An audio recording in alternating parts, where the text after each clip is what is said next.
Coming up on this episode of Belief Hole.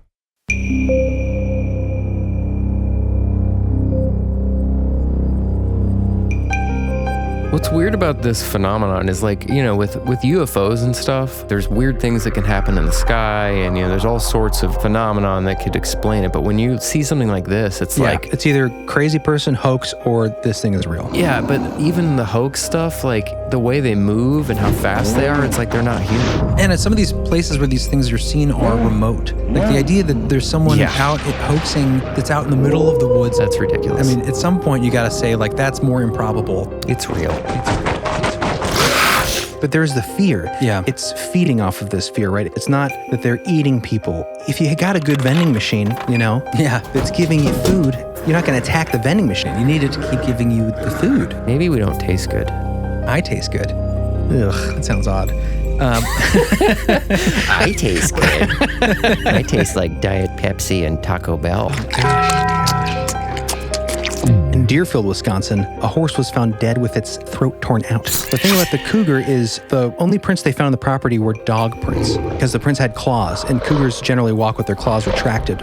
How cool would it be to have retractable claws? Pretty cool. Wolverine cool. That hurt, though. What would you do with that, though? Like Freddy Krueger? Talk about peacocking. Yeah, seriously. Hey, ladies. Ching. You're at a bar fight, and you're just they'd walk away. Well, it could be that the Dogman, they've been here forever. Yeah. Instead of being transdimensional, maybe they're in small numbers and they just can't make themselves known. Right. What do they do during the day, though? It's not like they're going to write a novel. Well, if they're talking to each other, they're obviously they wear trench coats. Well, some do. Well, what do they do all day? Plot? I think they're just having to try to survive underground in society. The cynocephaly, the trench coat, cigarette smoking Dogman, I think they can't just walk around the street. They're just frustrated. Man, I'm really tired of being here. This is really boring. I can't really mingle with anyone, and we're alone. Probably just go to furry conventions. Great costume.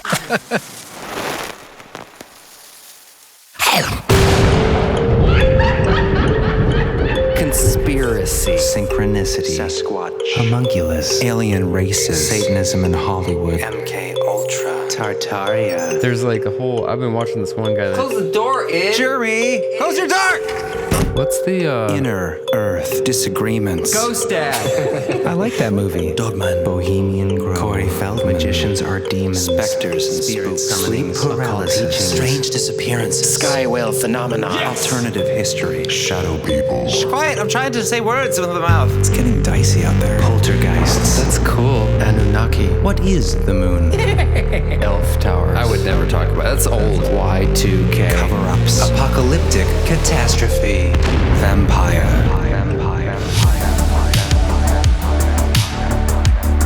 Hi. Hi. Well, hello.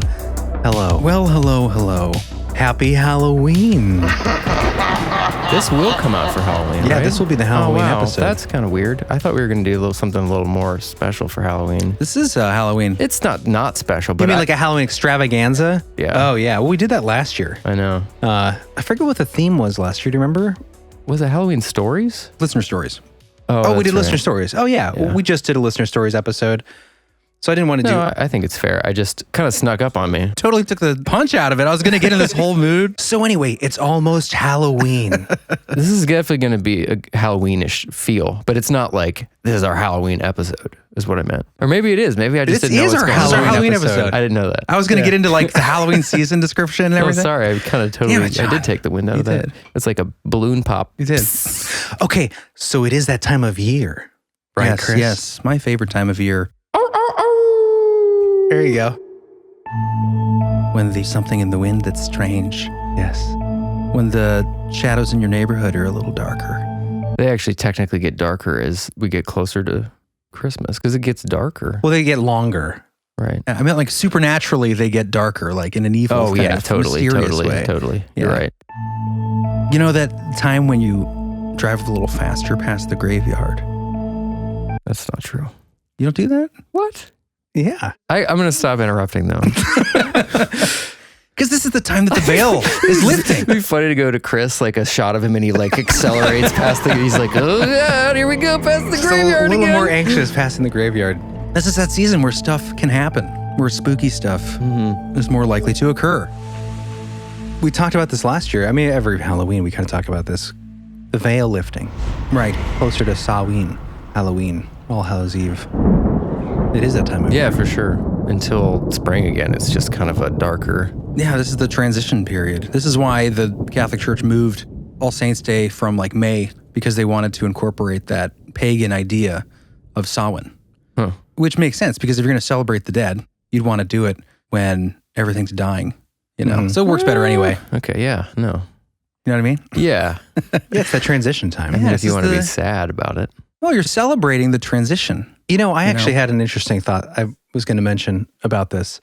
The idea of everything dying, right? Mhm. Like the leaves are dying as they fall off the tree. Well, not so, in my mind. I kind of had this revelation the other day that leaves they're not their own life form, right? Leaves can't die. That's not true. They're extensions of the tree. They have like living cells in each Yeah, one. it's true, though. but like your finger doesn't die. It could get cut off and Yeah. fall, but that's not a natural thing. For leaves, it's part Think of about all the living cells within the leaf. Yeah. though. That But all you have, die. you have living cells in your fingernails, Yeah. or your, parts of you, like skin cells that fall off your body. I see what you're saying, My though. point is that we think about it as the leaves are dying, like it's kind of a sad death, but in reality, the tree is shedding for winter to clothe its roots in a warm layer of protective leaves to keep itself warm through the cold Oh, that's winter. nice. I Is like that that. true? I don't know. But isn't it an interesting idea? Like, I like it. It's just a changing part of life Yeah. process, but nothing's really The dying. tree's like, I'm cold, shiver. yeah, And then the leaves It's fall. like, I'm going to drop my leaves to protect my roots. exactly.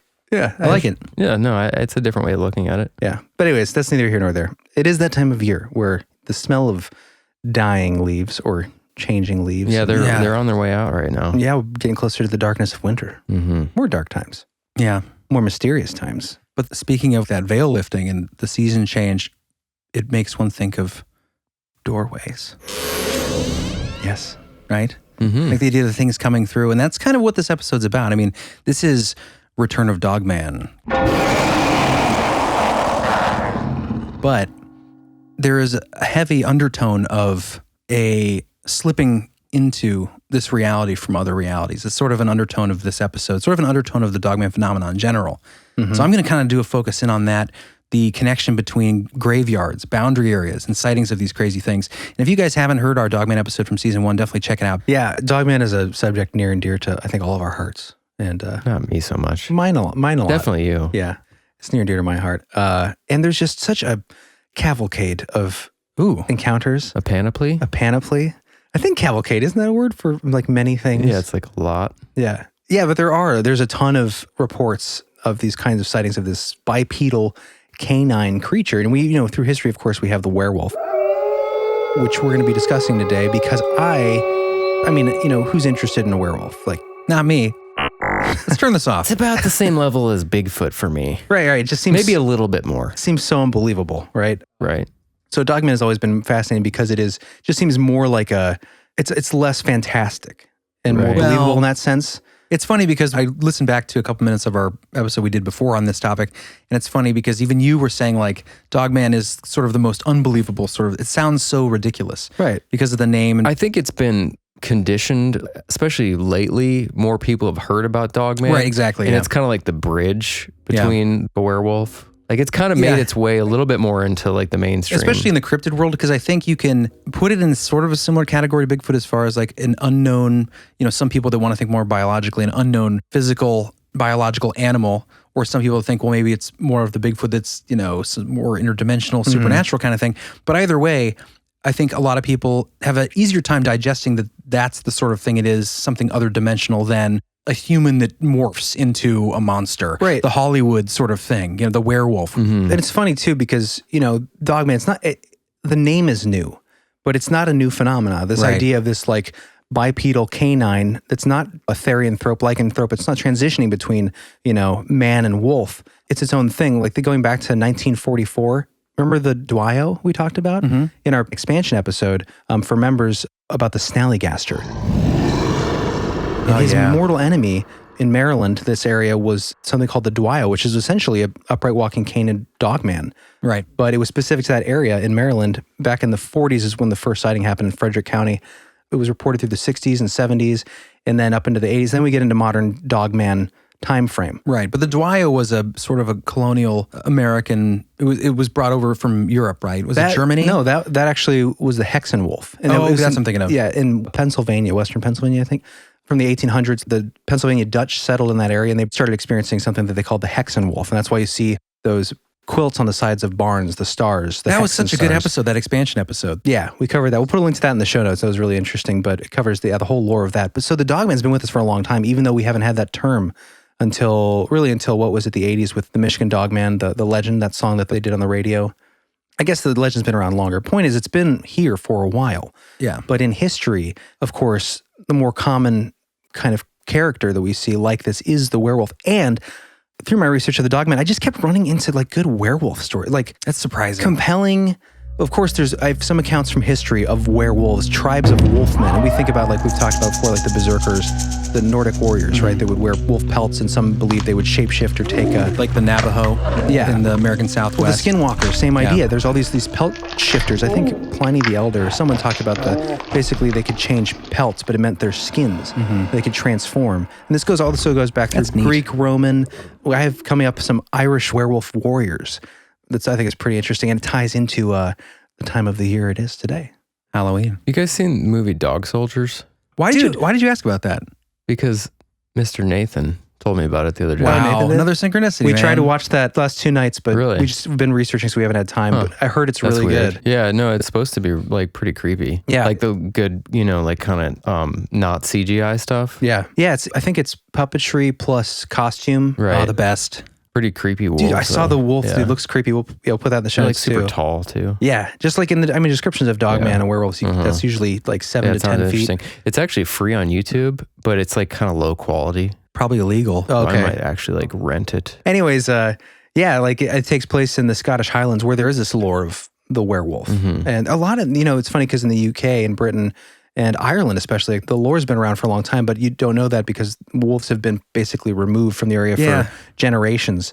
Yeah, there was a whole other guy I was going to get into his book called Truth Proof, The Truth That Leaves No Proof, but he goes Paul Sinclair? deep into this stuff about the Flixton werewolf.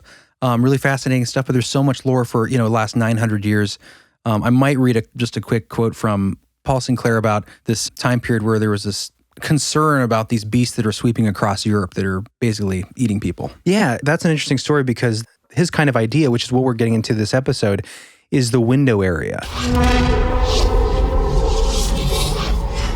This idea that, like, we'll put links in the show notes to his videos, but he does a lot of good research on the ground. He shows you the area. You can't hide really in this area as a large bipedal canine or a Bigfoot. Any large kind of creature wouldn't do well in this area as far as hiding because it's just, there's so much visibility. Like you'd have livestock being eaten to fill, if this was a real corporeal animal, and I think people are seeing something there still, but it's not a physical material creature in the sense that it's always here, it needs to feed. But there's like a breeding population. Right, exactly. Yeah. It's more this window area where these things kind of come through. And you see this a lot where there's, like we're going to talk about Jefferson County, the weird square of Jefferson County, where there's not only Dogman sightings happening frequently in the same kind of time period and area, but you also have flying entities that are seen, winged creatures on the side of the road with red glowing eyes. Yeah. You have, we'll get into it, but yeah, anyways, but that's the concept, the window areas, right? Yeah. These things that can exist, but not necessarily in the way that we think that they should as far as like an actual physical creature. Yeah. And there's a great quote I want to read here real quick from John Keel about the window area. He was one of the first people to kind of discuss this concept. But he said, "From time to time, the playful inhabitants of that other world climb through the curtain in the areas we call windows, and they stalk us to drink our blood and create all kinds of mischievous beliefs and misconceptions in our feeble little terrestrial minds." Well, and this other idea of the Cheyenne dog soldiers, the idea that they could shift, the skinwalker can change, and a skinwalker is connected to black magic and a lot of darkness, but I think the Cheyenne specifically, where it was a protective group of dog soldiers where they could transform, but they don't attack. I guess with their lore, it's if you are a moral good person and you are not doing harm, you won't be attacked. And so often you hear in these, They're like superheroes. Exactly. Yeah, dog soldiers. That's kind of cool. Yeah, but that's what's interesting about that kind of concept of this, usually dark idea is that you kind of have that parallel in Dogman encounters a lot where there isn't an attack, but there's the fear. Yeah. And that's why I think we're dealing with several different things here. The fear that seems to be pulled from people when they experience something like this, almost like it's feeding off of this fear, right? It'll summon you to the window with a grin on its face to just give you this sense of dread, this kind of terror that is created in the, quote, victim or the person that experiences this. That seems to be the purpose. It's not that they're eating people or that they're attacking people. It seems that they are feeding off the fear. And this is kind of a point that Chris and I talked about the other day, but why aren't there attacks? Why aren't people being killed? Well, if you got a good vending machine, that's giving you food, you're not going to attack the vending machine. You're not going to break the vending machine. You need it to keep giving you the food. They're kind of like the fear Santa pockets. Claus. They're always watching for naughty and nice. Well, that's generally, I think that what we're seeing and hearing about is more of a malevolent entity, more of a maybe transdimensional. These don't fall in line with cryptid. I mean, there are some, like I believe that the cynocephaly or the cynocephalus, however you say it. Cynocephalus? Cynocephalus. Sexy. Cynocephaly, that's going back to ancient times, this idea of this group of dog-headed people that lived in Africa and India that was reported by Herodotus and Stesis, or however you say his name. And I was going to do my part of the episode on going deep into the cynocephaly in those people, because I do believe, which I'm not going to do, maybe for another time, but it's not spooky enough right now because the point. Yeah, they were kind of nice. Well, that's the kind of the point. It's like, that's a different thing. And we have talked before in our Dogman episode and other episodes about these upright walking canids that are seen like wearing trench coats, smoking cigarettes, or babbling in a kind of a broken bark yip kind of voice. It's like their language, and they're caught at, unawares at trailer parks, that kind of thing. I do believe that there is a good chance that there are remnants of the cynocephaly civilization, as crazy as it sounds, that maybe are living on the outskirts, wearing trench coats, hiding out, just basically being this ancient lost tribe of Dogman. There's a lot of good research on that, and I would like to do an episode maybe at some point on that. We'll link in the show notes our previous episode on that. What do they just do all day? Probably just try to get by, They go to their jobs. Yeah. Like landscaping. Well, they probably work freelance now online. Yeah, they're like computer engineers. Yeah, dude. They probably have their actual pictures, and people are like, "Oh, cool avatar, bro." What is that, like a dog head? That's funny. Like, it's me. I can't tell anybody. Yeah, I've got a pretty wild explanation coming up at the end for what some of these things could be that involves remote viewing. And I'm not going to get into it because it's pretty funny. I'm going to save it for the end. But I do like, speaking of that, when it comes to the ones that scare you, what is the purpose behind this? The nasties. Yeah, I like what Nick Redfern says about this. In his book, Memoirs of a Monster Hunter, he says, I had come to the conclusion that Bigfoot, aliens, lake monsters, and a plethora of other biological things were all in reality nothing but ingeniously crafted smokescreens and projected imagery behind which devilishly cunning and devious creatures operated in stealth within our environment. Reputedly known by the witches and wizards of old England millennia ago as cormans, they were emotion-sucking vampires from some unholy realm, tulpa-like creatures whose existence in our world was inextricably and somewhat precariously linked to our willingness to believe in them. Well, it's interesting because that is what we always talk about, right? Is that it does seem like these different entities, whether it be like the old hag, the shadow people, Dogman, all these creatures that can't really be, I think the only one that's not a part of that generally might be Bigfoot. But this idea that their sole purpose seems to be to scare you. Or to confound you. Yeah, but I think, that fear fuel that we always talk about, right. I do think you need to starve your ghouls. I do think that, especially around this time of year, Halloween, it seems like it almost celebrates that. But that idea that there are these things, what were they called? Corn cobs? Cormans. Corn cobs. That's not scary. Yeah, that's so interesting. It's definitely that is a pattern that we've talked about so often. Yeah. So it makes sense that Nick would see that too. Good job, Nick. So speaking of the window area, speaking of boundaries, speaking of the connection, and this, I think one of the most interesting aspects is a lot of these Dogman type stories, these experiences that people are witnessing are related to graveyards, which I think is fascinating, especially when you think about Anubis, and the old stories of Padfoot in Europe and demon dogs and that sort of idea. So I'm going to do the first one here, and it's also one of the first accounts that Linda Godfrey received, and it's one of the earliest accounts in the States, I think, that's describing this sort of Dogman. So, okay, what you're suggesting here is that there is a connection between these entities and specifically graveyards. Yeah. Something's popping in my head, and I can't remember where I heard this, but when I was looking at deep Dogman research back in the day, there was something to this connection with the graveyard. A lot of Dogmen seen running through the graveyard, jumping in and out of the graveyard. Just seemed to be a place. Oh, and that's what I was thinking of, the freaking Stephen King HBO show. The Other, or what was it called? The Stranger? The Boogeyman one? Yeah, with the El Coco. Oh, yeah. You know what I'm talking about? It would hang around graveyards because it enjoyed the grief.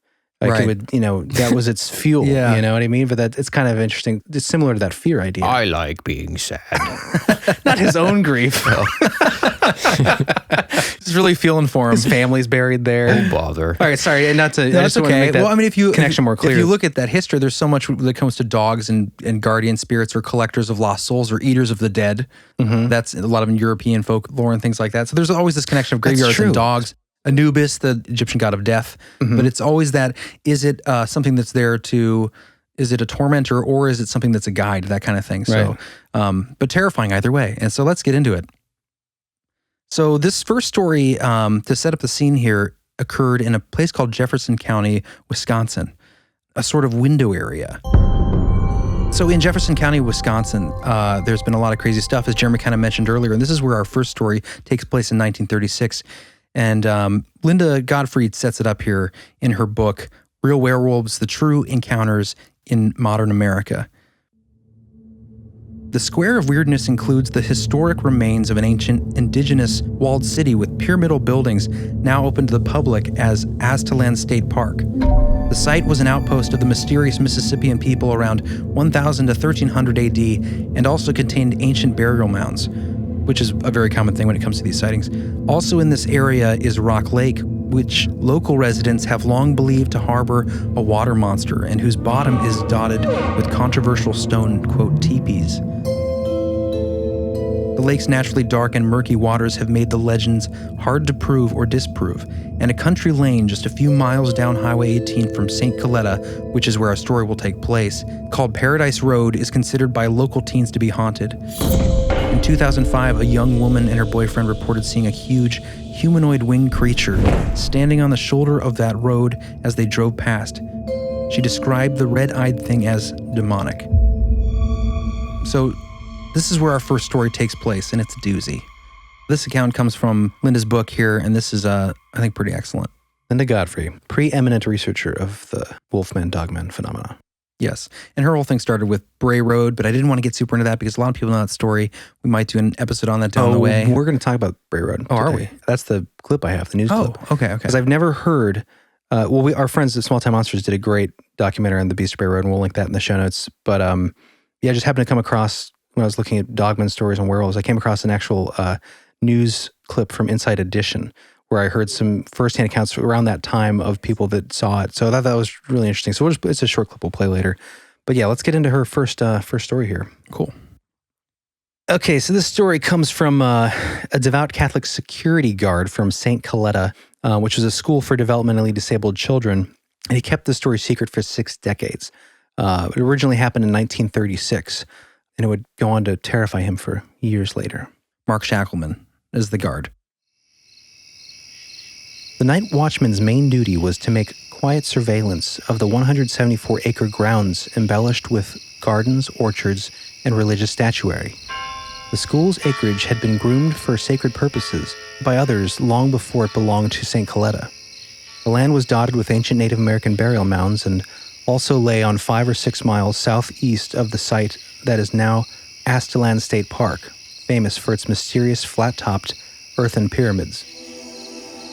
One evening, movement on a mound behind the main building drew the sharp-eyed watchman's attention as he observed what appeared to be a large animal digging furiously atop the raised earth. The creature was roughly man-sized, covered in dark fur, and knelt in a way that should have been physically impossible for a 4-footed beast. It then rose on 2 feet and fled as soon as it noticed Shackleman's presence. The flummoxed watchman examined the mound the next day and saw that the earth had been torn by what looked like big claw marks with raking slashes in sets of 3.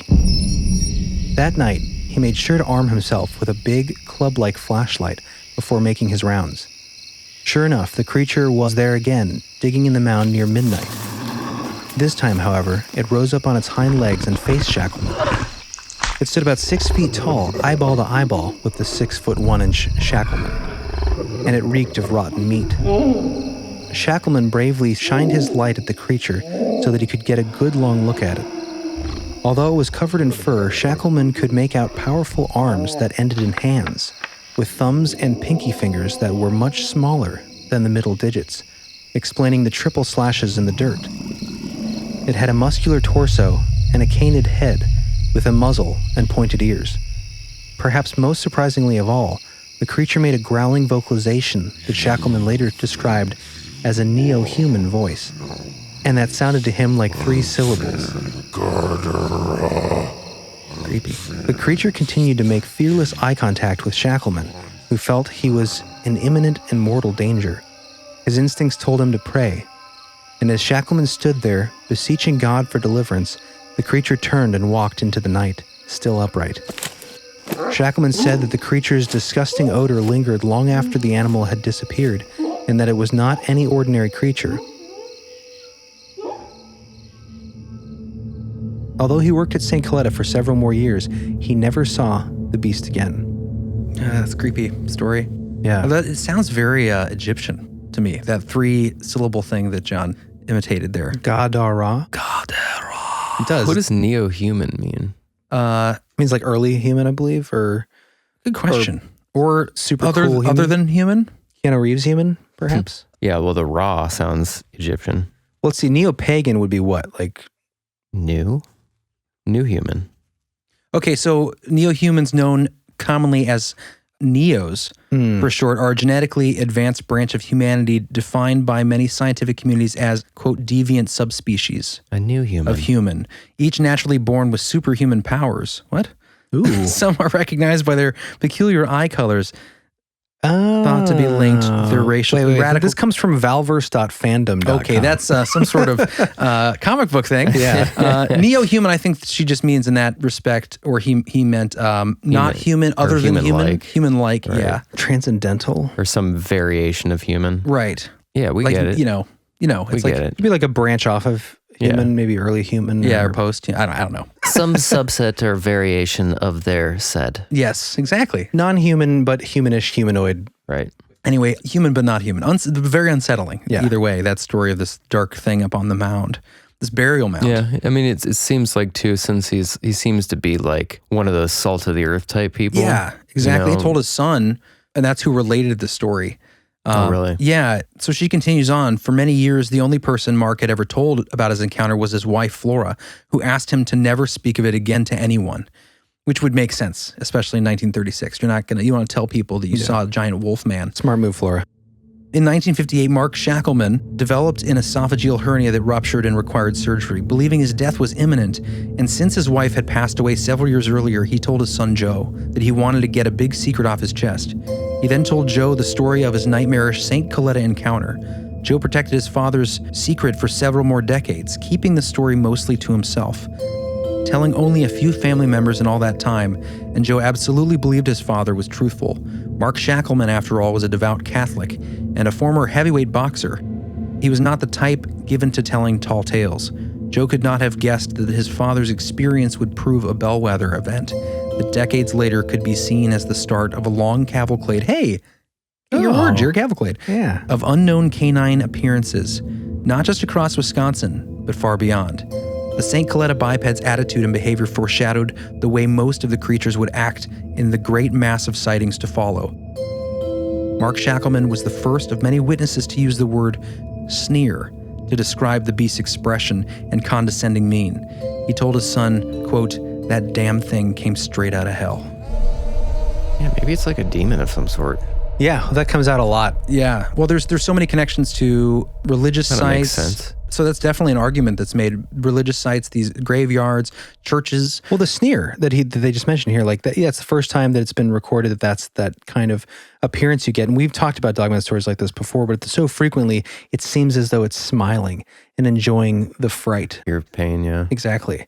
And that it does have a very demonic feeling. And you get, of course, you get the glowing eyes. And, Yeah, I mean, you know, demons enjoy suffering. Yeah. That's kind of their purpose. Well, and if you consider it being another, entity from just beyond this dimension or something that does feed on fear and dark, like that energy is their fuel, then it's, it's kind of demon, fear eater, transdimensional entity. Fear eater. They're all kind of the same thing. Sounds like a movie. It does. Yeah. Fear eater. But remember that movie Event Horizon, Sam Neill? Oh yeah, in his skin package. Great movie. It's terrifying. Yeah, great movie. Sack of skin. Yeah, remember that? We talked about that, like one of our first episodes. He has that like like a cup or something, but it's like flesh colored because it's part of his costume. When he jumps down naked, there's like a slow motion video of it. That's awesome. But what does that have to do with Dogman? So in this movie, there are all these, creatures coming in essentially from like the hell dimension, but it's just another dimension over, but it's essentially hell. Yeah, they create like a wormhole within their ship to move through space and time, but they end up in sort of a hell dimension. Right. Yeah. And it's the same thing as like Hellraiser, where these entities from this other realm just enjoy that kind of fear and pain and creepy stuff. But I mean, thank God we just have Dogman. Dogman isn't quite as terrifying as the Event Horizon concept. They are terrifying just imagine being approached by a 10-foot tall, like smiling monster with fangs. This one wasn't 10 foot tall. This one, no. 6 to 7 feet? 6 to 7 feet. Still though, enough, muscular arms. Like knowing you couldn't do anything. Seeing even a large regular dog can be scary if it's, looking at you wrong. If it's standing on its 2 feet and it has an intelligent look, it's smiling, it's an angry, sort of sneering expression. All you can do is pray. Yep, pretty much. Or throw a bone. And if it's a demon and you pray, maybe that is the only way you can save yourself. Save yourself. Although, according to these stories, no one is really ever attacked. It's just the fear. Again, we go back to like, well, how do you know? I mean, in these ones. True. Yeah. There have been alleged attacks, and I mean, there was one story of someone who was really rare, was cut by a fang, but not. The stories Maybe always they don't have the ability to attack for some reason. Maybe they're bound. Well, I like what Jeremy said earlier about the idea of the vending machine. Like if it's constantly giving you the fear, if that's what you're feeding on, you don't need to destroy the vending machine to satisfy yourself. You want it to keep giving you fear. Well, do they need meat too? Meat? Yeah, I mean, there definitely have been accounts of them carrying like They smell like rotten meat. Maybe they're not allowed to eat humans, though. Oh, this is the thing, and this is going to come up later. But in the research, maybe we don't taste good. Maybe. Go ahead. We probably taste really good. Or salty. I taste good. That sounds odd. I taste good. Tasted myself all the time. I taste like Diet Pepsi and Taco Bell. Gosh, I've tasted myself. Anyway, no, but the idea of what were we just talking about? I had a really good point. You made a good point. The eating. You're right. There's many sightings of these things eating roadkill, but not eating people. Beast of Bray Road, eating roadkill on the side of the road. Yeah, there's a lot of those. And one of the aspects we're going to get into later is the idea that whatever these things are coming through, maybe from another realm, maybe they're allowed to attack, maybe feed while they're here in material form. That's the thing. There's a native belief, and I forget which culture. We'll get to it later on, but the idea is that these things come into this reality to feed on animals. That's why you see them feeding on animals, but then they blip back into the spirit world, quote unquote, or if we would say today, their dimension or their other, parallel realm or whatever. It might be the brief time that they're here, but they need through the window. They need to eat. And I forget which native culture it is, but the idea is that they're spirit entities, but they do come into our world to feed for energy, but they exist primarily in the spirit form. Yeah. Well, speaking of attacks that we were just talking about, the ga-dar-rah incident in 1936 in that same area, which is this weird square of Jefferson County, right? Jefferson County, Wisconsin. In more recent times, in 2011, actually, in Deerfield, Wisconsin, so right in that area, a horse was found dead with its throat torn out. Ooh, in Wisconsin? Yeah, same area. It's this strange window area. And so no cougars there. The interesting thing is that, well, there are occasional cougars, I think, or that's a possibility. But the DNR, the Department of Naval Reinforcements, what is DNR? Natural Resources? Natural Resources. They came out and had some interesting statements about the attack that pointed to, well, let's see. One thing, for instance, was a veterinarian on site, Renee Reynolds. She said that something killed this horse, powerful enough to kill it with one swipe. Took out the cardioid and jugular with one swipe. That could be a cougar, right? The cut was too deep for the horse to have accidentally cut itself on something. She also stated that no structure or machinery that could have caused such an incident was found in the vicinity. The thing about the cougar is the only prints they found on the property were dog prints, because the prints had claws, and cougars generally walk with their claws retracted, whereas dogs, have their claws always out. So the prints didn't match. They did find prints, but only dog tracks, and they didn't report what size specifically. Another interesting thing about the attack and not being characteristic of a cougar attack is that there were no other marks. Traditionally, there's, other claw marks or dragging of the corpse or whatever. Yeah. How cool would it be to have retractable claws? Pretty cool. Yeah. Wolverine cool. Doesn't that hurt, though? What would you do with that, though? Just show people. Like Freddy Krueger? Talk about peacocking. Yeah, seriously. Hey, ladies. Ching. You're at a bar fight and you're just like, dude, that'd be terrifying. Yeah. Yeah, they'd walk away. You think that's where they got, speaking of cougars, where they got Freddy Krueger's name? 'Cause it's like cougar Freddy mixed Cougar. with like cruel. Like he's a cruel cougar. He's got those retractable claws. A cruel cougar sounds like a Lifetime movie. Freddy's just a cruel cougar. And then he just kept it. You know, I like it. The name. Anyway, so when Godfrey was researching this, it reminded her of another account in the same area in 1972. So just further back from that, only 15 miles away in Jefferson, Wisconsin, another horse that had received a 30-inch slash in its neck. Again, the neck, but survived this time. What did it say? If it survived. The DNR at the time. It's not a cougar. Wow. That was supposed to be Arnold. I'm not a cougar. Oh, it's not a tumor? Oh, gosh. Wow. So anyways, Linda Godfrey ended up interviewing the DNR official who was on the scene in 1972 during this other slasher event. And he told her something interesting. Apparently that the owner of the horse had witnessed an upright, hairy humanoid on her property just before the attack. Oh, really? So that's tying it together with something upright, something hairy. Something bipedal. Anyway, so then the creature had returned multiple times in 1972, and the final time brazenly walked up to the front door and left several deep scratches in the siding 7 feet off the ground into her front door Oh, really? of the house. Yeah. That doesn't sound like a cat. So then when it walked away, the woman heard the whinnying from the horse in the horse shed.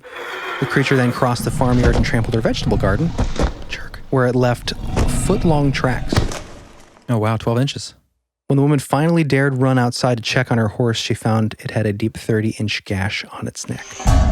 30-inch. So this is all happening in the same window area that you mentioned earlier with that flying hominid or winged creature on the Right. side of the road. And we've had listeners calling about stuff like that, but it's all happening right in this spot. And you get to hear this often, this window area, these triangles, these squares, the cryptid four corners in New Mexico. This window place, this Jefferson County place, it's only 45-minute drive from Bray Road. Oh, The really? Beast of Bray Road. Yeah. Which was Elkhorn, Wisconsin. Yeah. So yeah, but let's take a break. Let's take a break. When we get back, we'll play that little clip from the Beast of Bray Road, one of the really earliest incidents in modern times on record of that really caused a stir of the Dogman. Yeah, so go take your Dogman out for a quick walk and we'll see you in a bit. Then we'll get into some more graveyards and werewolves for the Halloween season.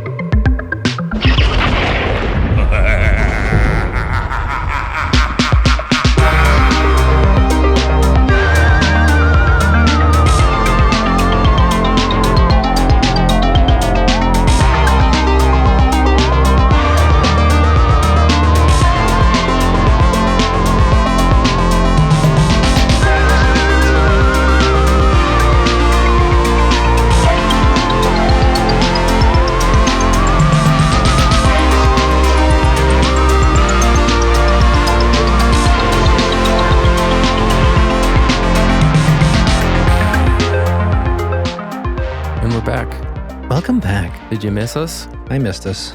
So, back into it, boys. Yeah, did you want to play that clip? Yes, I do. So, yeah, we did not plan on doing like a Beast of Bray Road episode, but this is such a important event, and I haven't seen anything on this since or before the Small Town Monsters documentary that was really good. But I came across this little Inside Edition clip that I thought would be interesting to play because you get to hear the voices of the people around that time experiencing it. Yeah, and you'll get to hear from Linda Godfrey, who wrote the book we're covering today, Werewolf Men True Encounters in Modern America. Yeah. She's the go-to gal on this stuff for sure. Yeah, and it's because of the Bray Road event that she even got into the whole Dogman phenomenon in the first place. And one of the things, I'm not sure if I'll mention in the clip, but I love the story about when she goes to interview the sheriff and he pulls out a folder, and on the manila folder it says werewolves. I guess she famously says all the time, like, you know, when sheriff of a town pulls out a manila folder titled werewolves, you know you have a story. Yeah, you can't not report on that. Yeah, and that's it's like a scene out of X-Files. Yeah, for And sure. like, here's the werewolf like folder. there's enough reports and people seeing this that we have a folder on it. Right. Yeah, that's cool. That's big time. It's big time stuff. All right. So yeah, let's play this clip, John. This comes from Inside Edition, and this is people experiencing the Beast of Bray Road in their own words. I told my mom I thought I saw a werewolf, and my mom believed me. I was walking along a good probably 7 to 10 seconds before it had turned its head. That thing, that was no dog. That was too big to be a dog. That thing was bigger than me. That thing was stalking cornfields, jumping on cars, and feasting on roadkill. For 2 years, people in Elkhorn, Wisconsin whispered about a king-sized creature who roamed Bray Road. It had really big claws. It was holding its roadkill like it had elbows, and it was kneeling on 2 knees, like a human being might do. Always cornfields. Eerie stories like that prompted Linda Godfrey, a reporter and cartoonist, to investigate.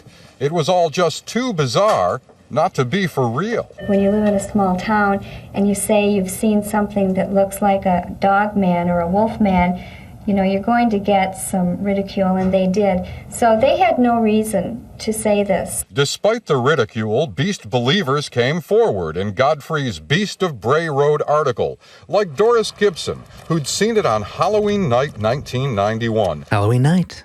That's right. Driving down Bray Road, she had gotten out of her car when she thought she had hit an animal. It was foggy out, and I was a little bit afraid. And this big thing come just like trucking, you know? Just trucking down the road at me, man. I looked at it, and I'm like, and I ran, I got back in the car. You know, and before I peeled off, that thing scratched the back of the car. Tom Brichta's car was also scratched by the creature from Bray Road. My adrenaline started pumping. I was scared. That guy seems legit. Mm-hmm. Like scared. But this is a creature that likes to cross county lines. Tom saw it twice on Route 106. We were having a good time and stuff. We were singing to the oldies and jamming out and stuff. And then all of a sudden I noticed this on the side of the road. He was big and he looked intimidating. I was scared of his appearance. Not his personality, but... Back on Bray Road, Lori Andreezy remembers her close encounter with the creature in 1990. I saw it kneeling on the side of the road, and it was eating something. And I came up from behind it, and I slowed down because I thought it was a person at first. So I came up from behind it, and I realized it wasn't a person when I saw its pointy ears. From those descriptions, Linda drew up this composite picture of the beast.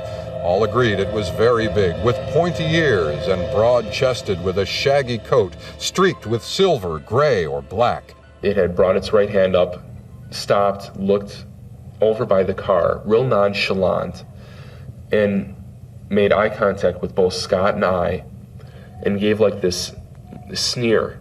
Sneer? There's a sneer again. Like it was challenging us. Like, you know, what are you going to do about it? You know, I'm here, you're there. I'm bigger than you are. You can't do anything about it. He seems believable to me. Yeah. But with all the sightings, no one knew if it was man, beast, or even a combination of the two. One person simply called it God's mistake. Satan's miracle. I would assume that what they saw was some sort of an animal, probably dog-like in nature. It's probably a beaver. Either a loose dog or a coyote. From all the reports, it seems to be a large badger of some sort. I just said, it's a big animal, and it's upset. It's really upset. If werewolves do exist, this is probably a werewolf. Hey, what are you doing? Once the W word was spoken, werewolf mania broke out in Elkhorn. Interesting. Yeah, and that began the whole, at least it being part of the modern vernacular. A lot of the area looked like, on your way to Orville or something. Ohio, Exactly. yeah, right by where we are. There was a sighting at Silver Creek, wasn't there? Yeah. Yes, the Silver Creek. I walk there all the time with Jake. 2 sightings, actually. Yeah, Norton, Ohio. Wasn't the sighting insane too? I mean, no. Maybe I'm not thinking. I thought it was jumped across the road. Yeah, I mean, or something. in the sense, it was short though, I guess. Yeah. But there were 2, the guy saw it, I think initially, and then deer ran by or something. And then he saw it again later that day, I believe, like a week later. We'll link that in the show notes. But that I was interested in because I wanted to talk to that guy. I'd like to do a short documentary on it. I think that'd be awesome to do because it's right in our neck of the woods, like 2 minutes from our studio. Yeah, and I tracked. There's only one sighting though. One there. There's also another one in Sand Run Metro Park. Oh, okay. Isn't too far up in Akron. There was one in Norton earlier. Right. It was called the chicken stealer or something. Oh, that's right. Yeah. And then this guy had heard that account and shared his experience of seeing these two creatures. And we've mentioned this on the show before. Basically, one of the experiences, this deer bursts out of this cornfield and the guy slams on his brakes, and then all of a sudden 2 of these massive dogmen type creatures bound through the road in like 2 bounds. And then again, he has an experience like 2 weeks later, similar kind of thing, all on like Johnson Road, which is not all that impressive of an area, but it's that idea of like, are there window areas right next to Rogues Hollow? Silver Creek is not that large of a place. I mean, then we talked a bit about this account once before and suggested the idea that there are caves in the area, like we do, like right, especially where we live now in Doylestown, which is just 8-minute drive. There's caves out there? Yeah, well, there's old mines, silver mines and everything. Silver. There's the Silver Creek. Silver bullet. So I tried to track down the story to figure out who this person was, see if we could get in touch with them. And it's a friend of the guys from Week in Weird, the guy and gal from Week in Weird out of Cincinnati. But it was one of the contributors, Ken Summers, I think, or Ken Simmons. We'll look in the show notes. His friend, not Ken Simmons. He went to our high school. Okay, different Ken. Anyways, his friend who went under the pseudonym Andrew told him the story. Okay. So he vouched for it, like this is a real event that happened in Silver Creek. But interestingly, in Norton, where this had happened before, it used to be called Wolf Creek. Yeah, that whole area. Wolf Creek Tavern, where Chris's ex worked. And yeah, in Cleveland, Massillon, that whole area down through Norton, I'm pretty sure, even down into Warwick, was known as Wolf Creek way back when. So why? Probably because of werewolves. Or just wolves. Most likely Probably werewolves. Yeah. Anyway, interesting. Silver Creek, interesting case. We'll link that in the show notes. So that idea of the window area, the graveyards, the burial mounds, what is it with this connection? There's a quote from Linda's book I thought was interesting. She said, this preference for sacred locales parallels ancient European traditions when it comes to mystery animal appearances. Churches, cemeteries, bridges, and roadsides also happen to be favorite haunts of the classic black phantom pounds of the British Isles. Oh, black dogs. Yeah. Maybe we did that on our Demon Dog episode. Yeah. Aleister Crowley, Loch Ness. And the Black Shuck. It's interesting to note that bridges also play special roles in folklore as the legendary habitats of trolls or entrances to other worlds. And this reminded me of the Loveland Frogman. Oh, yeah. On the bridge. Right. Crossing over the guardrail. Right. Excuse me. Lifting his froggy leg. Right. Ignoring all traffic laws. Yeah, well, it's interesting because remember we just did the Rougarou we talked about in our last expansion episode of New Orleans. And what? Oh, sorry. That's okay. What are you looking at? This is from that video that we just watched. There's an official werewolf capture permit. Oh, did you read who gave the permit? Hairy Face? Hairy Face. That's funny. It's funny though, because it says killing or wounding werewolves is illegal. Remember, it may be a relative or friend. That's great. Yeah, that was during all the hype. Right after this took place, they were selling a lot of this kind of stuff. I thought it was real. That's great. You're like, what? Got to read the fine print. Hairy Face. Pretty great. So we just did the Rougarou, and when I was looking at these Dogman sightings, so many these window areas connected to watery areas, swampland, marshes, that place where there's something about, I don't know, the nature of water itself. Maybe it somehow affects the very energetic nature of the area that allows for an easier transition between dimensions or realms. I don't know what it is, but there are so many that are in swamps and legends and lore, like Black Swamp up in Bowling Green area, where that used to be a gigantic swamp coming down from Lake Erie. Now most of it's dried up now, but in that area all around there, you'd have accounts of these things in lower Michigan, northern Ohio.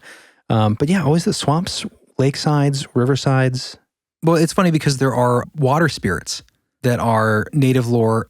I don't have the tribe in front of me, but these water spirits are known to be formidable, imposing, sort of terrifying, can be terrifying, with long tails in North America. I mean, who knows? I mean, that's kind of a stretch because, is it a dogman or is it just a, native? Isn't this all kind of a stretch? That's true. That's true. The idea. But it's not. Anyway, but speaking of the burial, I wanted to get back to the burial idea, the graveyard. I have got a quick little story here. And by the way, this book is full of really good stories, and she's collected all these in person. A lot of these kinds of books, you find people just grab things from blogs and kind of rewrite them and publish them. She spent decades collecting these stories from eyewitnesses. So these are real people. Receiving letters, emails, and actually meeting face-to-face. Exactly. So this one took place in Kenosha, Wisconsin, and she titled this one The Graveyard Bolters. 27-year-old Rick Renzulli was enjoying his early morning drive to his job as a concrete finisher around 5 a.m. In October 1984. Right before you were born. Yeah. A month before. Ooh. You were in the womb. You were about ready to burst from mother. All right. That's gross. Okay. Around 5 a.m. in October 1984, when he came to a curve on a county highway, he was already driving well below the speed limit, having just gone through the intersection at Green Bay Road when a large creature burst suddenly from the side of the road and ran directly in front of his 1978 Caravan Suburban. To his astonishment, a second beast followed, identical to the first, except slightly smaller. The area from which they had exploded contained a small cemetery. Both creatures were on all fours but stood higher than the hood of Renzulli's Suburban. Oh, that's crazy. Yeah. All fours? On fours, yeah. Ugh. Suburbans are big. That's gigantic. That's insane. What are these, like 15 feet tall? That must be. These are giant. Yeah. Werewolf, Dogman. That's beyond. He estimated the first creature was 7 to 9 feet long, and the second was about 3/5 as big as the first. He caught a glimpse of the first creature's eye shine as the beast passed the headlights. He said, That look the thing had seemed mean and angry. What? That's weird. That's very weird. So the 15-foot tall monster demon looked mean and angry when it was running next to him. That's even, yeah, if it was like smiling and like, you know, kind of docile looking, it might not be. I mean, that's a little far. Well, you know, he might have said it like, that look the thing had seemed mean and angry. You know, I like, get that, but it still seems... He might just have a limited vocabulary. He might not know words Wait, like... did he say this in the moment, or was soul-wrenching? this later to Godfrey he was said? Yeah, this is later to God. Oh, this isn't while he's there. No, that has to be exaggerated, the size. Why? I mean, it would be like shaking the ground. And what was it, like a ton? No, wait. It was up to the hood, not the roof of the car. Oh, I was thinking the roof. No. They're not elephants. That's what I was thinking. No, up to the hood. So you got this thing. So like picture a sense. timber wolf and then add like a foot. Okay. You know. Still, it's a gigantic standing up. it's big, yeah, but I thought it was okay. No, it's not that'd be different. Imagine that, and it's 9 foot long, so standing up, it's going to be... they could just like crush the car if it with was, one blow. if its back went up to the roof of a Suburban, yeah. Can you imagine that? Yeah. That's a good movie. I think when it stands, which we'll have to see this, I think when it stands up, over the roof. It's over the roof. The head's over the roof. He noted that the creatures had thick, mane-like fur running down the back of their necks and spine, but he couldn't tell whether they had tails. Their snouts seemed longer than a normal dog's muzzle. I didn't think of a werewolf, he said. I thought of evil. It was like something out of a movie. Renzulli immediately locked his door, but the creatures were moving so fast that they were already across the road by then. So he kept quiet until 2003 when he saw Linda's sketches, and he's like, oh, the Beast of Bray Road, the sketches she did looked just like what he saw. And that's when he contacted her and said, Your picture brought back my memories right away. I clear as hell saw it. When I saw your picture, I thought, God dang, that looks like what I saw. Limited vocabulary. You hear that a lot where people come forward because they hear other accounts just like it, or they see a depiction just like it, and they're like, I guess I can tell my story now. Yeah. And that's kind of where this started with the Michigan Dogman, for instance, the famous song that came out on the radio where they played it, and then people started calling it with their stories, and people were thinking, oh, people are just jumping on this fad because of the song. And in reality, it's quite possible that people felt they could talk about it now because more and more people had shared their stories. What's weird about this phenomenon is like, you know, with UFOs and stuff, there's been a ton of those sightings, but you know, a lot of them aren't close, and like there's weird things that can happen in the sky, and you know, there's all sorts of potential phenomenon that could explain it. But when you see something like this, it's like you can't really, there's nothing else except for what it is. Yeah, it's either crazy person, hoax, or this thing is real. Yeah, but even the hoax stuff, like the way they move and how fast they are, it's like they're not human. Right. You know, even if a costume, they're like way bigger than a human a lot of the times and just moving much faster. Mm-hmm. Yeah. And at some of these places where these things are seen are remote. Like the idea that there's someone out at hoaxing. That's ridiculous. You know, I mean, at some point you got to say like, that's more improbable that there are, you know, anytime there's an account of this, it's someone in a suit that's out in the middle of the woods and, you know, there's someone's remote There's been camping. Enough sightings to like, the whole phenomenon, like when I first heard about it sounded completely ridiculous to me. Yeah. But like the more we've talked about it and the more you've brought up these stories, it's like there's a lot of sightings. There's a bunch. There's enough to for sure say it's not just like a few. Yeah, and if you take it back over to like Europe, I mean, Pete, what's his name, Jer? Sampras? Pete Sampras. Peter Sampras. Peter Sampras here. Paul Sinclair. You know, he talks about this place where he's from, North Yorkshire, and he talks about how like the more research he did on this. Like it went back hundreds and hundreds and hundreds of years. Even the town nearby, when he broke down the Old English translation of what it meant Wolfland or something. It meant man-hound. And that was the name of the town that was like a couple miles away. Well, yeah, and that one sighting that he talks about, he interviews, and we'll link that in the show notes, this woman who saw this thing at kind of like a roundabout or a three-way intersection in Flixton, this basically werewolf-type creature. And he'd done some research and discovered that right in that area, in that spot, there was, basically it was decreed that they should build, I don't know, was it like 900 AD or something? Very, very old, long time ago, where they had built basically a sanctuary from savage beasts that had been feeding upon people. And he was making that suggestion that this might be, of course you could say it's wolves, bears, whatever, but the fact that it's in this area where there is all this wolf man lore, that there might have been actual sanctuary. Well, yeah, and I wish I had the passage in front of me because it mentions like wolves and bears, and then it says like other savage beasts. So the idea of being like, what else was there that was ravaging through? And it's funny because John Keel quoted this. This just reminds me of that sort of idea.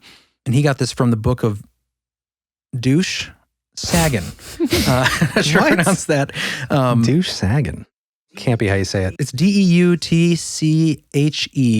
S-C-H-E, Deutsch Sagen, maybe? This strange report appears. In this year, AD 1125, that's about a fiery man. Hold on, that's not quite the right one. So it was 500 years before the 1125 incident of a fiery man in the forest. It says 500 years before this black period, quote, a plague of frightening and terrible animals swept over the Middle East, killing many people in Armenia and Assyria. The Chronicon of Denis de Telmar describes them thus, quote, their muzzle was small and long, and they had great ears like those of horses. The skin on their dorsal spine resembled the bristles of pigs and stuck straight up. It was said that these fearsome beasts easily outwitted and killed many men. They raided villages and carried off children. For some reason, dogs did not bark at them. Whole herds of goats and sheep were devoured by them. They ravaged hundreds of square miles of villages before they vanished forever. When was this? 500 years previous to 1125 AD. So like 600 and something? Yeah. That's insane. I mean, not to say that that's a Dogman, but it's a fascinating account of dog-like creatures wiping out. You just wonder, like, what has existed on this planet for? Yeah, you know, we live in such like a modernized world, you know, where this stuff is just not taken seriously. But especially like, I mean, what if they're like released from hell? Like every once in a while, they just let out like hellhounds, right, on Halloween. Well, it's interesting too to think about, like, in ancient times, what kind of things just existed. Right. That was before man had like weapons and like, you know. Oh, like serious weapons, like gunpowder, where you could, you know, murder pretty much anything. Right. Rocket launcher. Before World War I, when lasers and they could just lay waste to hundreds of men at a time with those Gatling guns. And maybe we killed them all off at one point. Well, they did wipe out wolves in England. Mm-hmm. Then I forget what year, but it was a long time ago. They had, as soon as they got rifles, basically like, all right, we're getting rid of these guys. Yeah. And just cleared them all out. Go ahead, Jeremy. Sorry. Okay. Well, there is an ancient, actually this was discovered in the 1st century AD. It's called a torque. But it's basically like a metal object. It was found in an undisturbed tumulus, and it clearly shows anthropomorphic figures with wolf heads. Men with wolf heads and wolf legs, so dogmen essentially, battling a dragon or serpent. And this comes from 1st century AD. Wait. Where was this found? I think it's modern day Iran. So 1st century AD, Sarmatian. Yeah, Iran is the area nowadays. It's interesting because there was a recent discovery in Pompeii. They uncovered this home in Pompeii, and it was like the best preserved locale that they've ever discovered. And one of the murals was a dog-headed man. Really? And then, of course, they said it's probably either because the Greeks were really interested in Egyptian culture and maybe it was like a nod to Anubis, or maybe they were just referencing the fabled people of the Cynocephali. Oh, so they're, of course, just using those two examples. But it's just interesting. Well, I thought it's where they found this torque. There's also the something called the Iranian Mannerbund, which was essentially a two-legged wolf. And there was another historical thing that was discovered. It was a totem. We'll put that in the show notes, but it's basically like, I think it's part of a sword or something. Dogman sword. Yeah, there's just a lot of like references in history that I didn't know about basically two-legged, other than the cynocephali, especially warriors, wolf warriors. And people say it's allegory, it's metaphor, because they would go berserk. There's the Celtic folklore you talked about. Celtic folklore, yeah. But anyways, let's get back to some of these stories here. Yeah. Now, I just have one more for my part in relation to graveyards. I thought this one was kind of interesting. This one's Holy Hill Bearwolf. Kruger. From Linda's book. I know, isn't that weird? That's what's interesting, right? It had like 7 synchronicities this show. Yeah, it's crazy. Even researching, there were just so many. Really? Yeah. Can't even count them. It's not a Kruger. Comes back in. That's so weird. This happened in Hubertus, Wisconsin.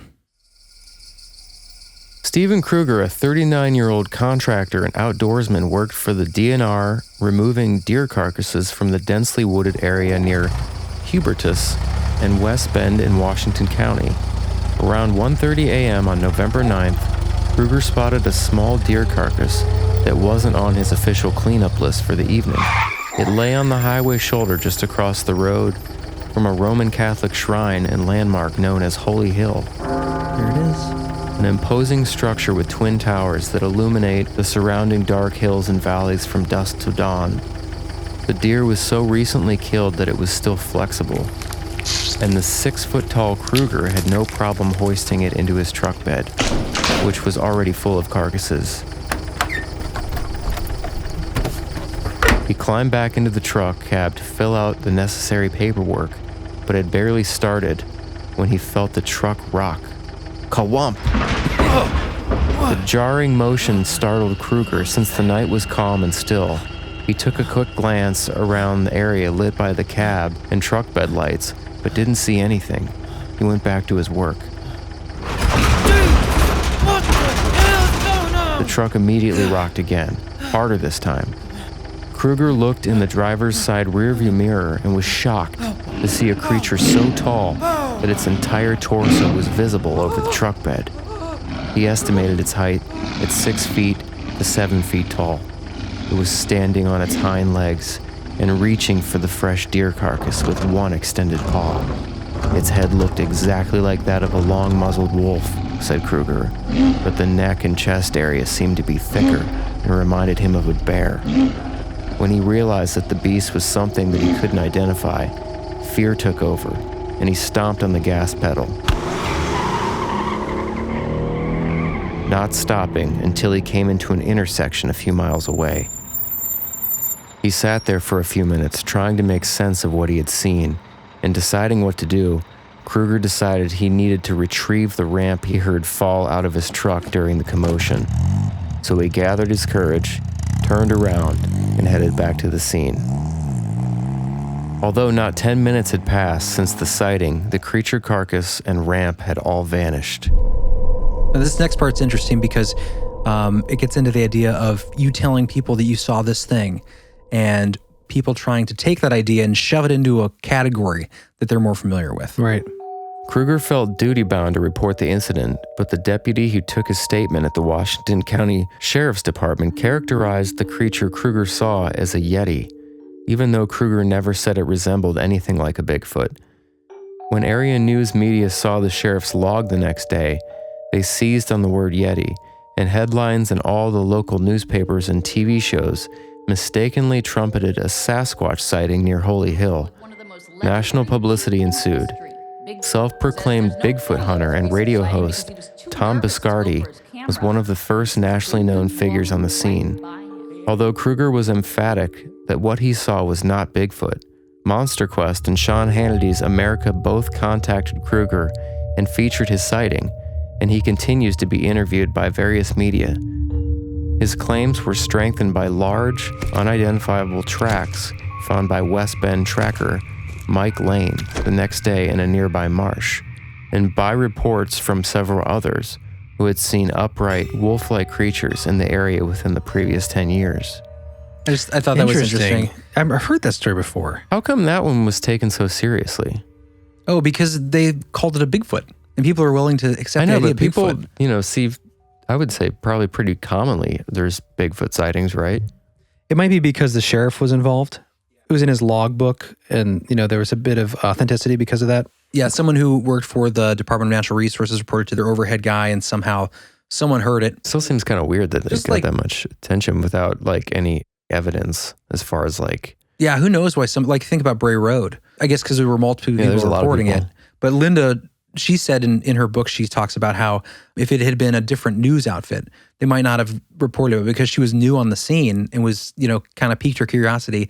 She had a good relationship with the editor. They allowed her to do this story. But a lot of stories just don't cover this stuff because it sounds crazy. Right. Especially in small towns. Who knows? Sometimes stories get picked up, stories don't. But I think it does help that this was a DNR official. When was this? Who was cleaning up the road. So it was an official kind of guy that had the story. And then the sheriff who had wrote it down in his logbook, it got to the press, and then it just climbed up the ranks. Official story with tracks. Yeah. And you don't normally hear tracks. And in the tracks in the marsh, just reminds me of he was heading towards that watery dimensional gateway. Right? When did this happen? Happened on November 9th. Always seems to happen in the fall, right after Halloween. That's the time, man. I'm not sure the year. It was November 9th. It had to be before 2006. Yeah, because she then lists 5 different accounts that took place previous to this, the past 10 years, starting in 2005. Probably back then, I think it probably had a better chance. Now there's just so much news. Yeah. It could just get lost. Thanks, internet. You know what I mean? Back then, you had to have reporters go and do a thing on it. Yeah, it was a slower news time. And it was harder to get probably, okay, this happened, go check it out sort of thing. Yeah. Where now there could be 5 million and 20 people might report on it, but it's buried in the internet somewhere. Exactly. Yeah. That's a good point. In a weird way, things could go viral easier. Yeah. When you had TV. Yeah, because if it was picked up, 4 networks were going to carry the same story, and there was nowhere else to hear anything. And just the fact that it was on the news was a story. Exactly. Yeah. But yeah, so those were just some examples. There's so many of those accounts that take place during sacred sites or around sacred sites, burial mounds, waterways. Eating roadkill. I mean, it seems like there is something where they must feed when they're in this, at least this realm, if they are some sort of transdimensional entity. I mean, another example took place in Columbus, or near Columbus, Central Ohio. Same kind of thing where a truck driver identifying himself as Scott called Coast to Coast to describe what he saw, which he described as a werewolf sighting. While he was driving his rig one night, his headlights illuminated something chilling. What he saw appeared to be some kind of large beast crouched on the side of the road eating a deer. Yeah. He described it looking like a cross between an ape with a dog's head, or the werewolf creature specifically from the Van Helsing movies. Was his closest description. Oh, right. Didn't he say it had abs and back with the abs? I did mention again. that. He was a Rougarou. Back to our expansion. Jeremy's obsessed with animals that have abs. Yeah, for those of you who aren't expansion members yet, check out the New Orleans episode we did where we talked about the Rougarou. Or it was the alligator man, the lengua. Yeah, both of them. Parlengua. The abs that thing has. The bloody abs. Yeah, let's focus on the abs. We'll take a quick break and we'll be right back.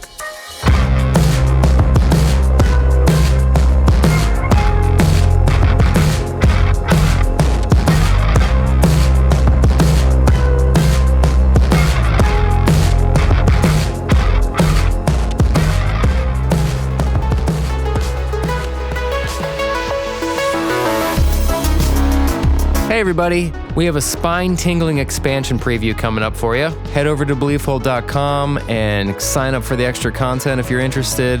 Before that, we have a few patrons to thank, people that have contributed a little extra to keep the show going. We have River McDonald, Trisha White, Angie Caballero, Denise Williams, Lauren Bedreau, Tarnia Atwell, and a special thanks to Connor Liedke and Lewis Stark for helping us out. We really appreciate you guys. Oh, and one more guy, Nick Daniel. Believe. Thanks, buddy. We love you. All right, so on this expansion preview, we cover real werewolf hideouts and a hilarious and awesome real interview with a 439-year-old vampire. Was super fun and really interesting. So if you're interested in hearing this expansion episode, beliefhole.com, check it out. You won't be disappointed. Love you guys.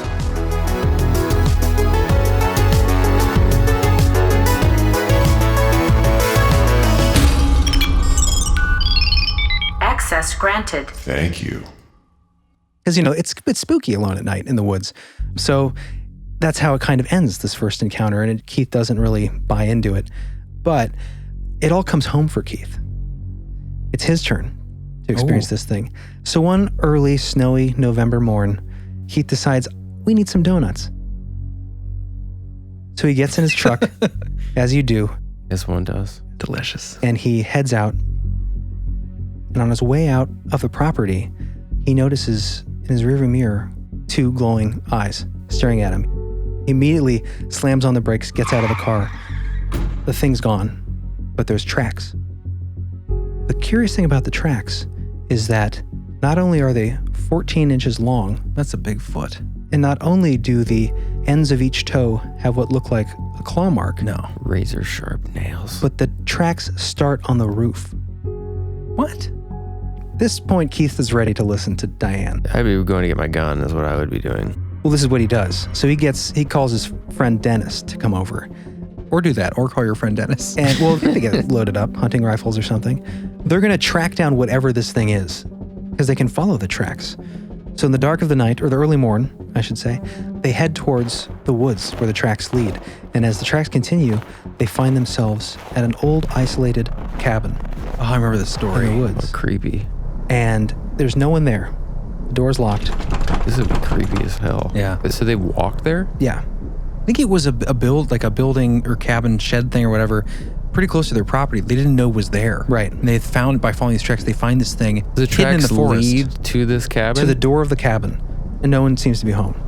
So Weird. So Keith and Diane are from the area, but the property they're not very familiar with, but their dad is, and the dad knows whose cabin this is. Oh. At least he knows where the guy works. Plot twist. He tells them that, yeah, this guy works down at the tire shop in town. So Keith and Dennis are thinking, okay, well, we got to at least get a look at this guy, right?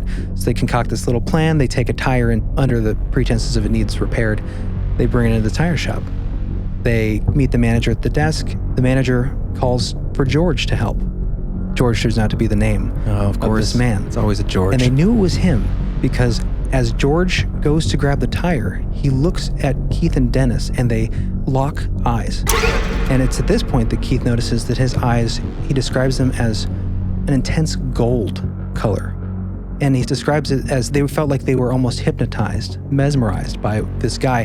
This guy is 6'5" tall, Oh, man. really Jeez. lanky, golden, almost glowing eyes with a mesmerizing What do kind gold of, eyes look like? I guess just think like yellow wolf eyes. Oh, okay, yeah. You know, so it felt like George knew who they were. So he never came out of the back. He just rolled the tire from the darkness of the back of the room. It rolls out. That's pretty telling right there if he just fixes the tire and then rolls it from the dark corner of the back of the garage so he doesn't have to be seen by these guys. It gets weirder.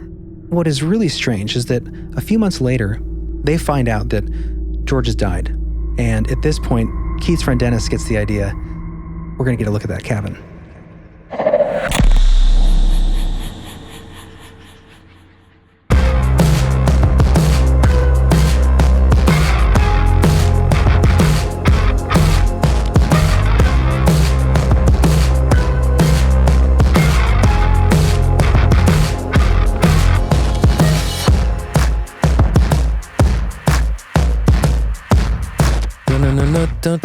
We're back. We're back. Happy Halloween. Happy spooky times. Happy spooky times. All right, so let's wrap this up with some interesting concepts. I think this is going to solve the mystery, this theory. And this was given to Linda by a source. And you can find this story in her book that we've mentioned, Real Werewolves, True Encounters in Modern America. But I really want your guys' thoughts on this, John and Jeremy, on this one in particular, because I think this could solve the Dogman thing forever. Forever. You ready? Ever? So in Linda's book, she titles this Alien Werewolves from Space. A remote viewer's take. Oh, And I think this is going to solve it. I am eagerly waiting. In the course of hunting for out-of-the-box explanations for these creatures, I have consulted a few unorthodox sources. One theory that came my way suggested the tall, hairy ones may have a logical purpose in hanging out near strategic military sites, which is a common thing. Radar stations and... Yeah. They are themselves military spies of a different sort. In 2005, a man contacted me who had been trained in a form of telepathy called remote viewing, which we've talked about before, and who had worked as a consultant to the US government. He said that he had conducted remote viewing sessions of unknown upright canines and had perceived some unique things about them. He went on to explain that our Earth has cycled through several distinct geographical epochs, since it was formed, and that during each one of these periods, its surface was totally remade. In one of those epochs, before humans arrived, huge werewolf-like aliens landed here, and a scattered group of their commando-style scouts remain, waiting patiently for our race to demolish itself so that they may inherit the earth.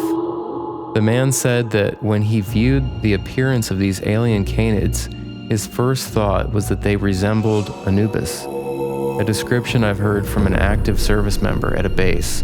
He added that they were highly intelligent and that their fur contained symbiotic bioluminescent bacteria that gave them a faint, shimmering look when they moved.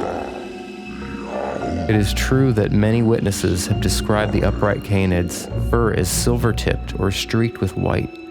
He also said the bacteria release a hydrogen sulfide gas product that can account for the unpleasant odor some witnesses notice. Makes sense. And they have a warrior cast that allows them to support bioarmor under their fur. Wow. That explains their tolerance to bullets. Bullets don't work on me. They get from place to place via portals resembling cones of darkness, which aids their ability to elude capture. I am very aware that this scenario sounds far-fetched, but the remote viewer has stayed in contact with me. I know he is and believe he is a responsible person. He said he did stop viewing the creatures because they were able to detect his psychic intrusion and viewed him right back. He said it was not a pleasant experience. So yeah, I think that's probably what it is. Not impossible. You know, it's kind of funny hearing that description about the, I mean, yeah, obviously this is definitely it makes more sense out there. More than anything when it comes to upright, futuristic dogmen. Well, it could be that, you know, that part of this is true that they've been here forever as possible. If they are like, instead of being transdimensional, they come from another world. If that's true, it seems like maybe they're in small numbers and they just can't really make themselves known. Yeah, it's funny because it reminded me of you talking about the cynocephali and like when you get those examples of dogmen that are wearing trench coats, grumbling by roadside, smoking cigarettes. Yeah. I think this is probably not the case, but I thought it was kind of funny. I mean, who knows? I mean, in the crazy world of possibilities. Well, it's funny because because this is a possibility. Yeah, if they're here, you know, what says that isn't a possibility? The silver white stripe stuck out to me just because that's the Dwayyo that we mentioned from like 1944. It's real. 1965. You hear that sometimes, that kind of like that there's these white streaks in the legs or in the fur. I mean, there are a lot of things in that kind of explanation that ring true with the Dogman, but that doesn't necessarily mean it. Right. The thing that seems the most outrageous aspect of that is the idea that this happened millions of years ago, that this alien dogman race came here and they left like sporadic packs of their people. I mean, I guess if they live forever, if they're immortal, it wouldn't be that boring to hang out for a couple million years. Right. Just to what wait do for they do humans during the day though? Why wouldn't they just take out humans? Why wait for them to end themselves? Judge Judy or something? Of course. Wapner's Court. What else are you going to do? I do wonder what, you know, like what does Yeti do all day? You know, it's probably got stuff. I mean, what? Listens to podcasts, probably. I mean, if they're highly intelligent, that's what I'm thinking, you know, like. Well, just in a different way. Eat? It's not like they're going to write a novel, but they might have an intelligence that just. Well, if they're talking to each other, they're obviously like. Communicating? Yeah, but they wear trench coats. Well, some do. I think that's the sign of cynocephaly. Well, what do they do all day? Plot?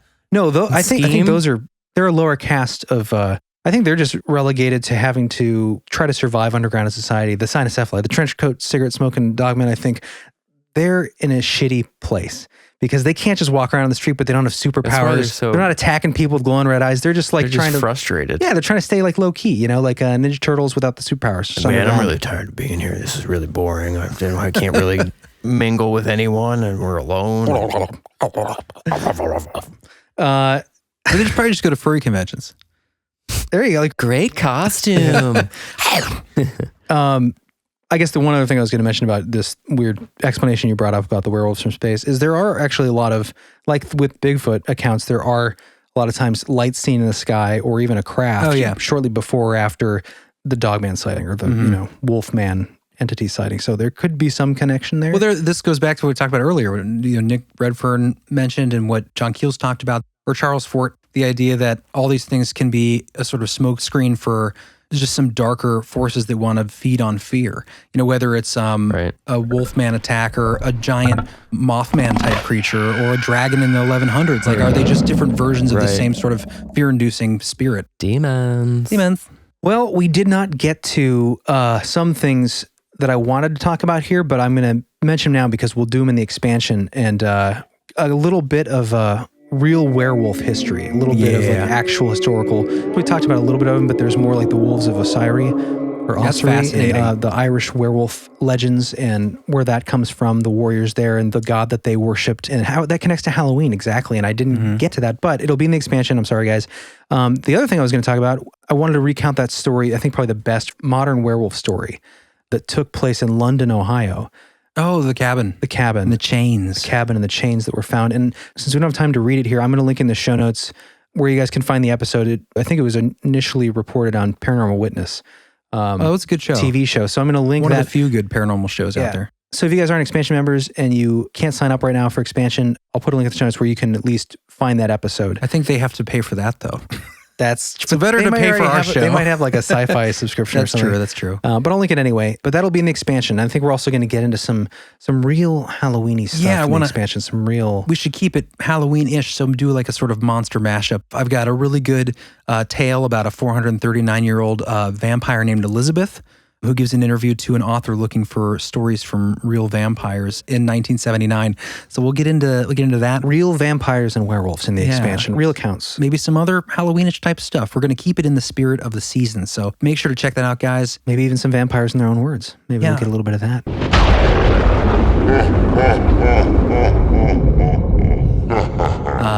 A special shout out to Edgar.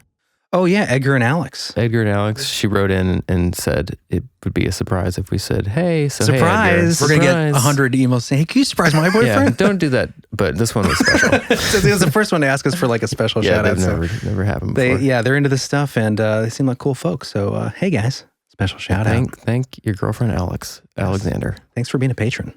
Speaking of which, we want to give out some thank yous to ladies patrons. Go for it. So thank you guys. Today's patron shout out starts with Katarnia Bianchi.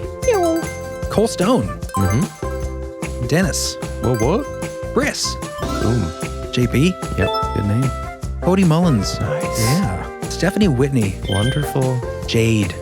Ooh, sounds like a Mortal Kombat character. Finish him. Finish her. Swan Curative. Mm-hmm. Oh, yeah. Kelly Brown. Hi, Kelly. Lynn. Thanks. Also thanks to Casey Winters. Casey, what's up? Thank you. Adam Gustafson. What's up, Adam? Right. Thanks for sending a little message. Glad you're liking the show. Ryan Roberson. Ryan, thanks, buddy. Appreciate it. G.E. Last. Yes. Last G.E. The last one. Caden Thompson. Caden. Rhett Barrett. Rhett, what's up, bud? Taylor Minky. Taylor. Or Minky? Thanks, buddy. Oh, Taylor. Yeah, Taylor. Okay. Fellow Nord, I believe. Alex Barton. Hey. Hi, Alex. Alexandra. And Enger. And finally, Aaron Boggs. Hi, Aaron. Thank you, Aaron. Same name as a neighbor we once had back in the day. Growing up as little children. We had a neighbor with the last name Boggs. We already had the best Halloweens ever. Snowwood Street. All good people. Thank you guys so much for signing up. Very much appreciate it, guys. It definitely keeps the show moving forward. Going and growing. Absolutely. Yeah, so we can keep doing this and keep bringing you some weird stuff and weird stories. And thank you for everyone sending in your stories. We got another listener episode coming up down the line here. That's going to be epic. Yeah, we've been getting a lot. A lot of really interesting ones, too. Like, we should write a book at some point. Oh, it's in the works. We're going to be, I'm setting up kind of a catalog, an archive online, too, of all of our... Oh, that'd be cool. Yes. Yeah, that'd be great. Easily referenced, taggable, so I've been creating a spreadsheet for all this. That would be really good to have up there. Yeah, because we've had so many great... I know. We've unique stories really have written had in. quite a inpouring of unique accounts. From giant bird people to Candy Gramps. There's a lot of people out there that experience unexplainable things. Amazing amount of gnome sightings, which is fascinating. Yeah, I know. Weird. Yeah, gnome sightings and...